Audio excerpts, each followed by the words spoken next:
अच्छा, एक बात बताइए, अगर आपके इलाके में अचानक से बाढ़, आपदा या भूकंप, सुनामी या कुछ भी ऐसे प्राकृतिक आपदाएं आ जाती हैं, तो क्या कोई ऐसी टीम है या कोई ऐसी संस्था है कि जो आपको जो है इस डेंजरस सिचुएशन में आपकी मदद कर सके, उस आपदा वाली स्थिति में? इसी प्रश्न का उत्तर भैया आज हम जानेंगे जो है नेशनल डिजास्टर मैनेजमेंट अथॉरिटी को पढ़ के, मतलब एनडीएमए या राष्ट्रीय आपदा प्रबंधन प्राधिकरण। ठीक है, जो भी आपदाएं आती हैं उनका जो है राष्ट्रीय आपदा प्रबंधन करने का जो जिम्मेदारी है वो नेशनल डिजास्टर मैनेजमेंट अथॉरिटी को दिया गया। ठीक है, यही वो संस्था है कि जो भी कोई, अगर मान लीजिए किसी क्षेत्र है, कोई क्षेत्र में कोई आपदा आ रही है, तो जो आपके लिए बचाव का, राहत का कार्य करेगी, वो जो है एनडीएमए के द्वारा किया जाएगा। ठीक है, तो इसी के बारे में हम लोगों को पढ़ना है। और ये जो है भारत की राज्य व्यवस्था या पॉलिटी के अंदर का चैप्टर है। ठीक है, और लक्ष्मीकांत में चैप्टर नंबर 63 है। ठीक, ये तो हुई थी बेसिक जानकारी। अब देखिए हम लोग शुरू करते हैं आपका एनडीएमए या फिर नेशनल डिजास्टर मैनेजमेंट अथॉरिटी, राष्ट्रीय आपदा प्रबंधन प्राधिकरण। देखिए सबसे पहले हुआ क्या, देखिए सबसे पहले सन 99 मतलब 1999। ठीक है, 1999 होता क्या है कि भारत सरकार ने आपदा को राष्ट्रीय प्राथमिकता देते हुए, ठीक है, 1999 या सन 99 की बात है कि भारत सरकार ने आपदा को राष्ट्रीय प्राथमिकता देते हुए एक उच्च स्तरीय समिति की स्थापना की, उच्च स्तरीय समिति की स्थापना की। ठीक है, 1999 से ये प्रोसेस शुरू होता है। 1999 में भारत सरकार ने जो आपकी आपदा है, आपदा को राष्ट्रीय प्राथमिकता देते हुए जो है एक उच्च स्तरीय समिति की स्थापना की। फिर इसके बाद में क्या होता है, इसके बाद में जस्ट 2001 में जो है वो गुजरात में जो है भूकंप आ जाता है। ठीक है, गुजरात में एक भयंकर भूकंप आता है, इससे काफ़ी ज़्यादा तबाही होती है। तो इसके बाद में भारत सरकार को लगता है कि जो है इसके लिए पूरे भारत में, मतलब पूरे भारत को जो है पूरे भारत को चलाने वाली एक ऐसी संस्था का निर्माण करना चाहिए जो आपदाओं के बचाव के लिए, राहत के लिए कार्य करे। तो 2001 में गुजरात में भूकंप आने के बाद में जो है 2001 में ही राष्ट्रीय आपदा प्रबंधन पर राष्ट्रीय समिति की स्थापना की गई थी। ठीक है, तो राष्ट्रीय समिति की स्थापना कब होती है, गुजरात जो है भूकंप के बाद में, देखिए राष्ट्रीय समिति की स्थापना की गई। 99 में एक उच्च स्तरीय समिति की स्थापना की गई। गुजरात में 2001 में भूकंप आने के बाद में एक राष्ट्रीय समिति की स्थापना की गई आपदा प्रबंधन पर। इन समितियों को यह जिम्मेदारी सौंपी गई थी कि वे आपदा प्रबंधन पर योजना बनाने तथा जो न्यूनीकरण है, अभी हम समझते हैं इसके शब्द का मतलब क्या होता है। ठीक है, तथा न्यूनीकरण के प्रभावों के प्रक्रियाओं के बारे में जो है अपने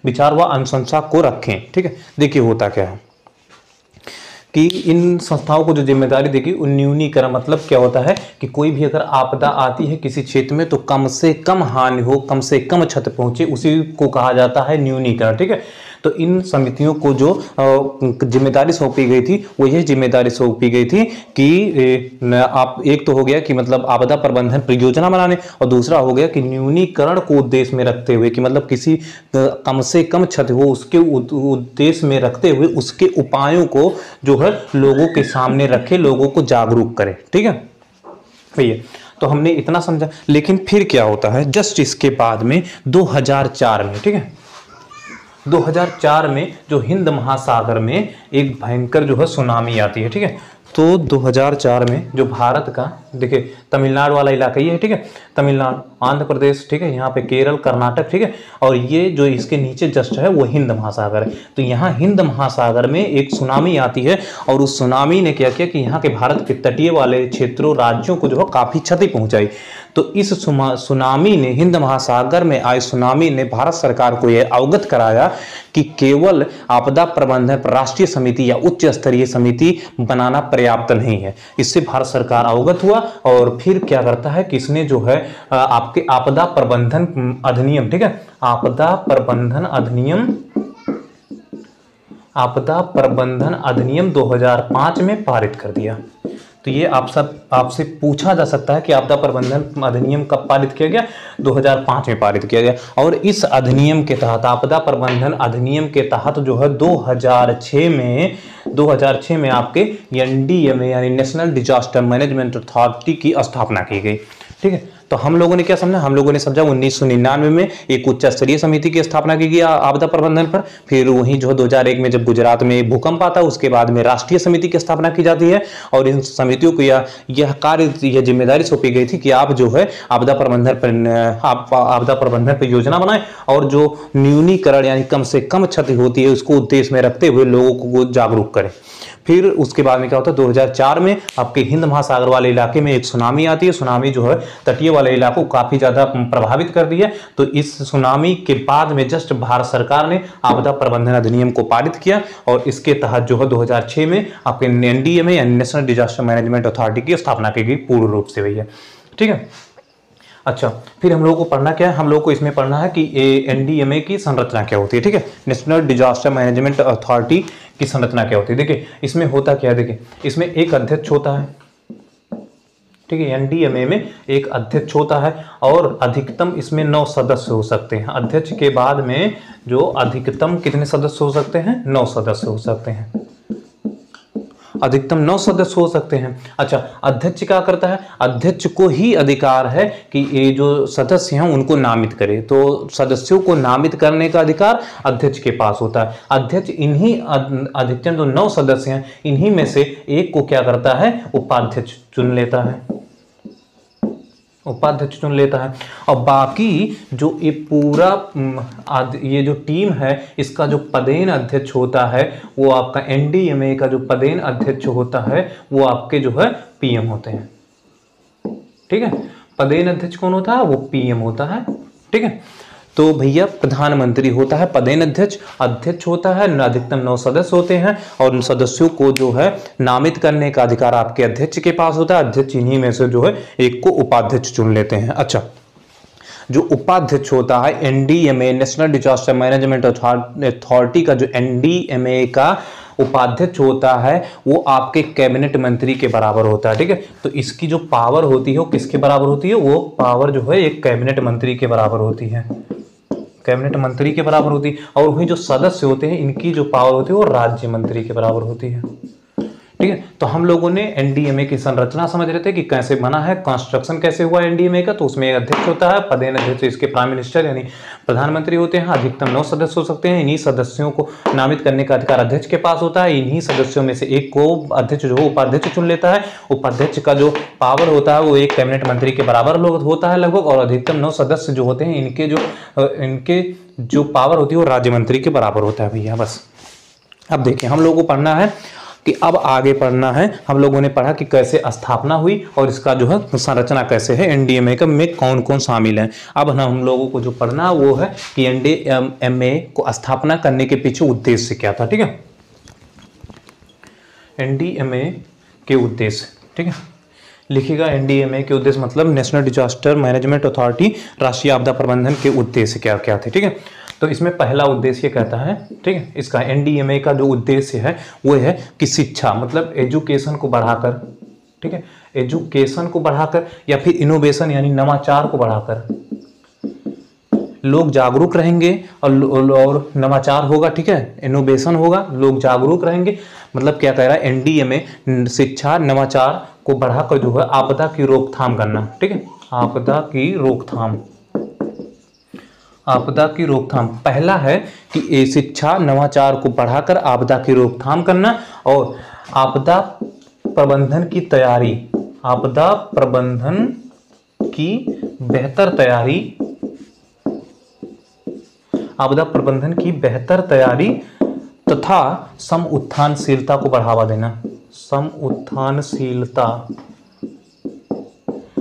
आपदा प्रबंधन की बेहतर तैयारी और सम उत्थानशीलता को बढ़ावा देना। अच्छा, इससे मतलब क्या है भैया, देखिए इससे ये मतलब है कि आपके देखिए शिक्षा एजुकेशन नवाचार को बढ़ाकर आपदा की रोकथाम करना तथा आपदा प्रबंधन की बेहतर तैयारी, मतलब आपदा आने से पहले जो भी होता है आपदा प्रबंधन की बेहतर तैयारी करवाना और वहीं सम उत्थानशीलता को बढ़ावाना। सम उत्थानशीलता से मतलब ये है कि अगर आप किसी भी क्षेत्र में आपदा आ रही है और उस क्षेत्र में लोगों को जागरूक कर रहे हैं तो उनमें जो है ये क्षेत्र जो हो उस आपदा से कुछ ना कुछ बच जाएगा, तो लोगों का जो है समान उत्थान होगा, मतलब सम उत्थानशीलता को बढ़ावा मिलेगा। तो ये हो जाएगा। और दूसरा देखिए इसका जो दूसरा उद्देश्य है आपका एनडीएमए का दूसरा उद्देश्य क्या है? एनडीएमए का दूसरा उद्देश्य ये है कि आपके परंपरागत औद्योगिक, ठीक है, परंपरागत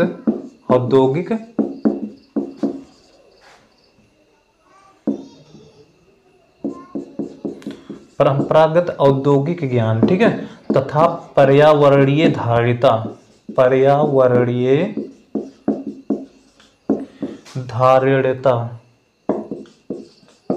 देखिए,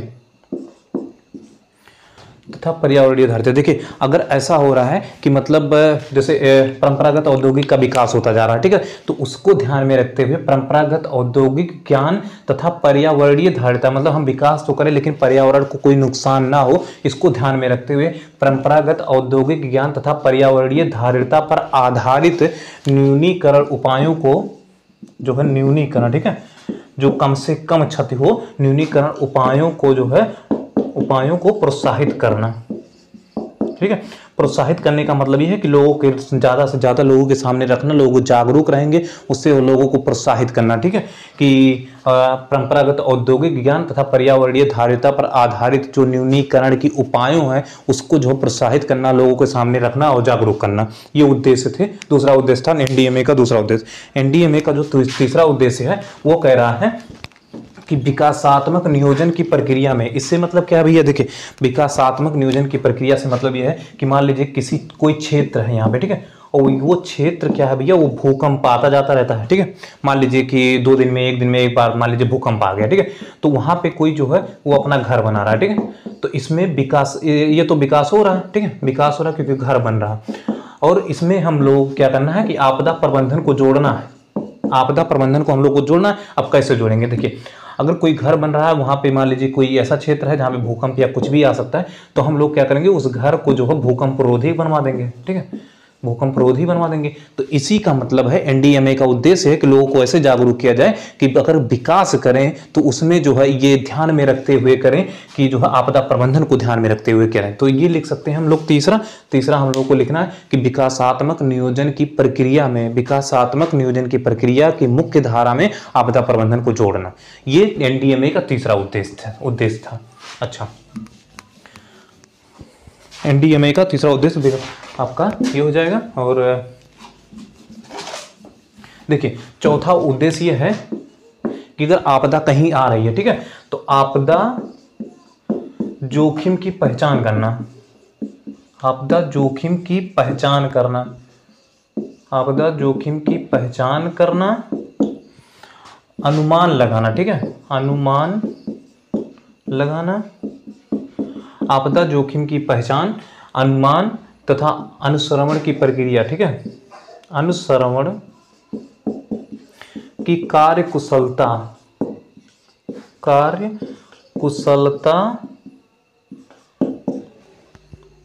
को सुनिश्चित करना, ये चौथा उद्देश्य है एनडीएमए का। अब सुनिश्चित करना, देखिए समझ रहे हैं, आपदा जोखिम की पहचान मतलब अगर कोई आपदा आने वाली है तो एनडीएमए का वो उद्देश्य है कि आपदा कितना ज़्यादा रिस्की हो सकता है, कितना ज़्यादा घातक हो सकता है, उसकी पहचान करना और इसका अनुमान भी लगाना कि मतलब कितना ज़्यादा वो जो है जोखिम भरा हो सकता है। और इन सब को जो है वो कार्यकुशलता के माध्यम से, अपनी कार्यकुशलता के माध्यम से सुनिश्चित करना, ठीक है, एक मतलब अनुमान लगाना और फिर उसके बाद में जो है उस आपदा जोखिम की पहचान भी करना। तो यह आपके चौथे उद्देश्य में हो जाएगा, आपके एनडीएमए के चौथे उद्देश्य में, एनडीएमए का चौथा उद्देश्य, ठीक है। देखिए अब पांचवा उद्देश्य हम लोगों को देखना है। देखिए पांचवा उद्देश्य है एनडीएमए का, एनडीएमए का पांचवा उद्देश्य जो भैया कह रहा है कि जो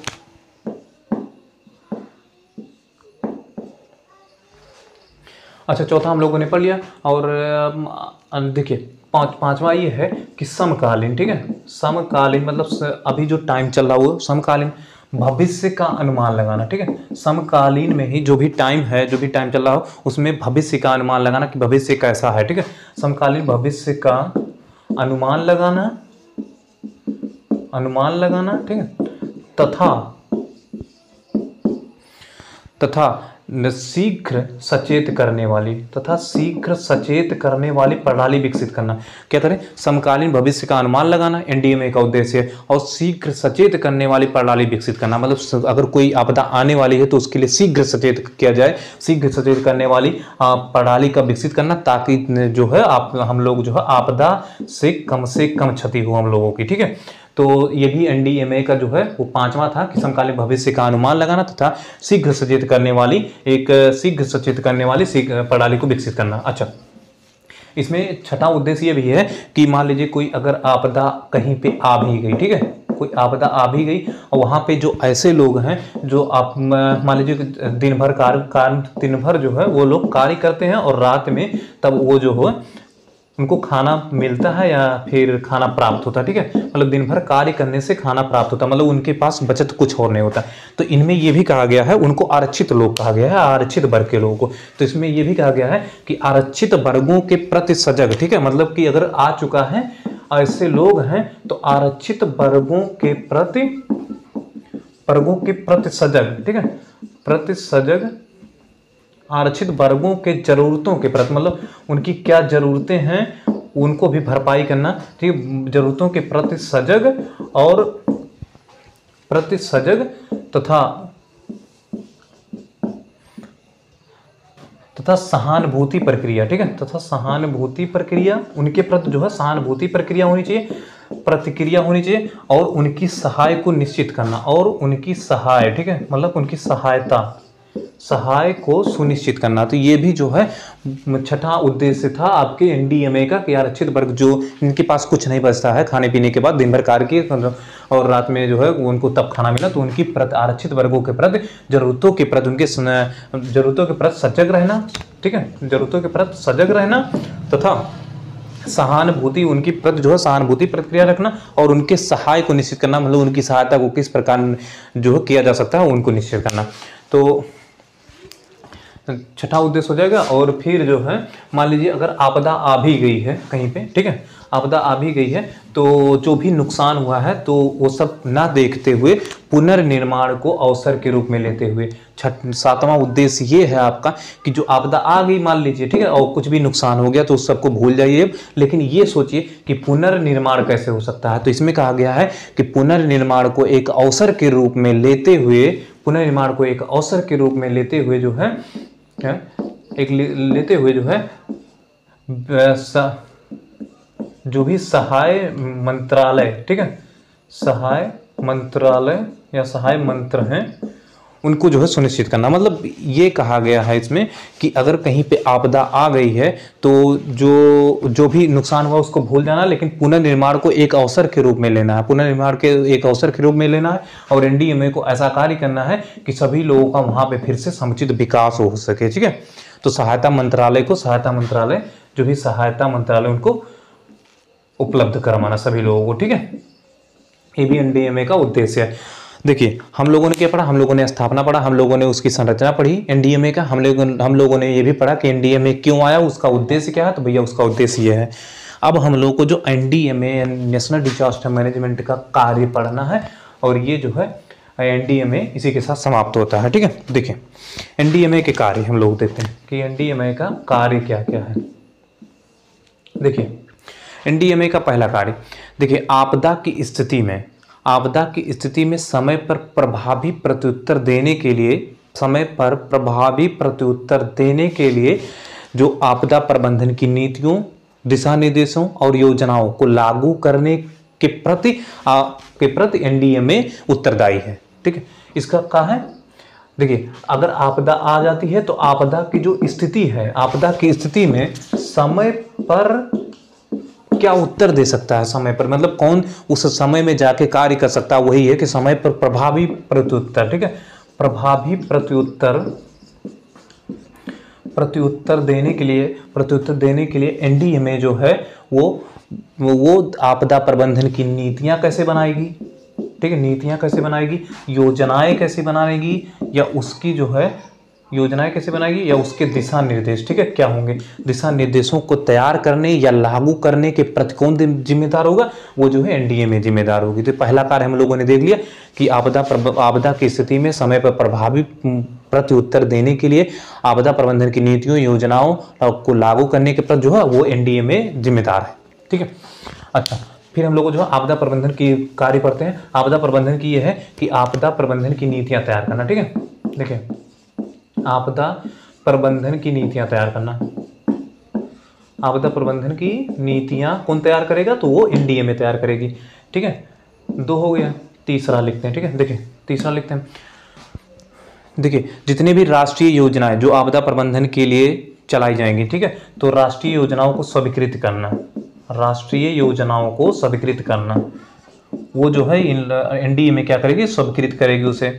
अच्छा, राष्ट्रीय योजनाओं में आपके केंद्र सरकार के मंत्रालय या विभागों द्वारा कोई भी राष्ट्रीय आपदा संबंधित योजनाएं चलाती है तो उन्हें जो है एनडीएमए स्वीकृत करेगी भैया। अच्छा, फिर क्या है? तीसरा हो गया। अब हम लोग लिखते हैं चौथा। ठीक है, चौथा पॉइंट क्या हो सकता है एनडीएमए के कार्य में? देखिए एनडीएमए के कार्य में ये हो सकता है कि अगर केंद्र सरकार की सहमति हो, ठीक है, अगर केंद्र सरकार की सहमति हो तो एनडीएमए जो है दूसरे देश, जो भी दूसरे देश हैं आपदा से ग्रस्त हैं, उनको भी सहायता उपलब्ध करा सकती है। ठीक है, एनडीएमए का चौथा कार्य क्या है? एनडीएमए का चौथा कार्य है कि अगर केंद्र सरकार की सहमति हो तो एनडीएमए जो है वो दूसरे आपदाग्रस्त देशों को भी सहायता उपलब्ध करा सकती है। अच्छा, एक बात और समझिए, पचमा लिखते हैं। ठीक है, पचमा लिखने से पहले एक बात समझिए, जैसे एनडीएमए यहाँ पे है राष्ट्र में, ठीक है, वैसे हर राज्य में, भारत के हर राज्य में जो है वो एसडीएमए होता है, मतलब स्टेट डिजास्टर मैनेजमेंट अथॉरिटी,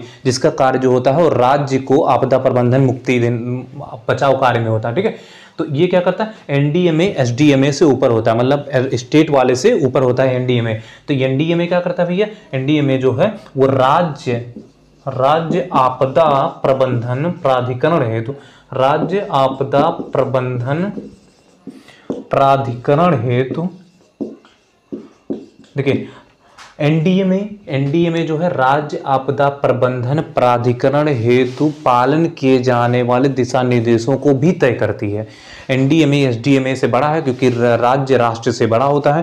तो ये कह रहा है कि एनडीएमए जो है वो राज्य आपदा प्रबंधन प्राधिकरण के लिए पालन किए जाने वाले दिशा निर्देशों को भी तैयार करेगी आपकी एनडीएमए। अच्छा, एनडीएमए का होगा, देखिए एनडीएमए जो हम लोग छठा इसमें लिख सकते हैं वो ये हो सकता है कि देखिए न्यूनीकरण के उद्देश्य से, ठीक है, कम से कम क्षति के उद्देश्य से कोई भी अगर नियम बनाना है आपको एनडीएमए का, तो न्यूनीकरण के उद्देश्य से विधि के प्रावधान की जो है अनुशंसा करेगी।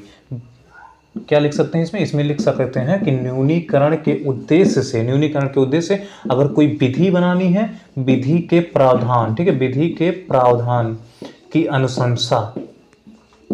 अनुशंसा कौन कर सकता है? अनुशंसा करेगी। ठीक है, ये हो सकता है। अच्छा, और कितने पॉइंट हो गए? 6 पॉइंट हो गए। अच्छा, और देखिए 7वां पॉइंट ये हो सकता है, देखिए एनडीएमए का जो मुख्यालय है, मतलब मेन सेंटर है वो दिल्ली में, ठीक है, और दिल्ली में है, तो हम लिख सकते हैं कि देखिए नेशनल जो आपदा प्रबंधन संस्थान है, आपदा प्रबंधन संस्थान जो कि दिल्ली में है, उसको व्यापक रूप से चलाने के लिए जो है एनडीएमए जो है दिशा निर्देश तय करेगी, ये दिशा निर्देश तय करेगी। ठीक है, तो एनडीएमए जो है आपदा प्रबंधन संस्थान दिल्ली को चलाने के लिए जो है व्यापक रूप से दिशा निर्देश को तय करेगी। अच्छा भैया, एनडीएमए के ये भी कार्य हो गए। अच्छा,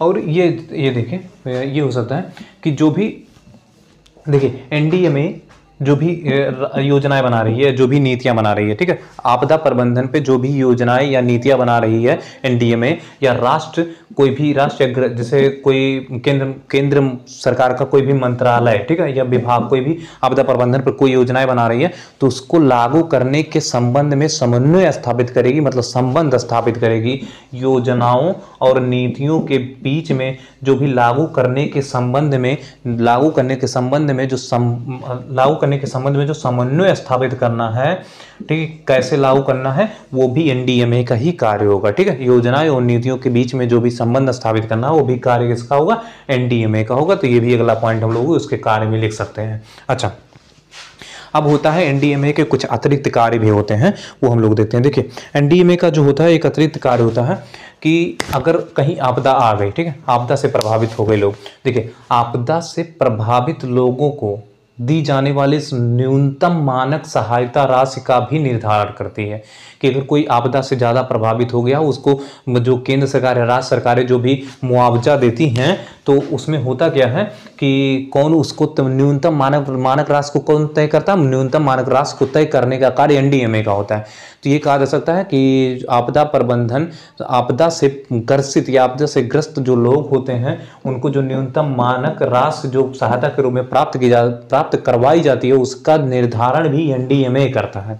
अच्छा, दूसरा ये लिख सकते हैं हम लोग कि अगर कोई व्यक्ति पहले से मान लीजिए ऋण लिया है, ठीक है, किसी बैंक से ऋण लिया है या फिर, तो उसको क्या होता है कि जो ऋण लिए हैं व्यक्तियों को उसको चुकाने में, ठीक है, उनको चुकाने में तथा जो भी आपदाग्रस्त लोग हैं उनको नए ऋण दिलाने में, तो ऋण को चुकाने अथवा ऋण को दिलाने में जो भी लोग आपदा से ग्रस्त हुए हैं उनकी जो है अनुशंसा करती है, ठीक है, उनकी सहायता करती है, मतलब उनकी अनुशंसा करती है। अच्छा, और तीसरी और लास्ट बार क्या है कि एनडीएमए जो अपने जब वार्षिक गतिविधियों का रिपोर्ट, ठीक है, कि उसने पूरे साल भर में क्या क्या किए हैं, कौन से आपदा पर राहत कार्य लगाई है, कौन से बचाव कार्य किया है, तो एनडीएमए अपनी वार्षिक गतिविधियों को जो है केंद्र सरकार को सौंपती है और इसे जो है केंद्र सरकार अपने दोनों सदनों में रखता है भैया, ठीक है। तो ये थे एनडीएमए, और एनडीएमए इसी के साथ में लास्ट होता है। देखिए हम लोगों ने उसकी जो है स्थापना कैसे हुई वो पढ़ा, फिर उसके बाद में हम लोगों ने एनडीएमए की संरचना पढ़ी हमने, फिर उसके बाद में एनडीएमए के उद्देश्य पढ़े, फिर हम लोगों ने आखिरी में एनडीएमए के कार्य भी पढ़ लिए। अब इसी तरह अगले लेक्चर में आने वाले हम लोग पढ़ेंगे एसडीएमए कि मतलब राज्य आपदा प्रबंधन प्राधिकरण, उसमें क्या क्या होता है, उसकी प्रावधान क्या है, वो हम देखेंगे। तो ओके, मिलते हैं अगले next video. Thanks for watching my lecture. Okay, bye.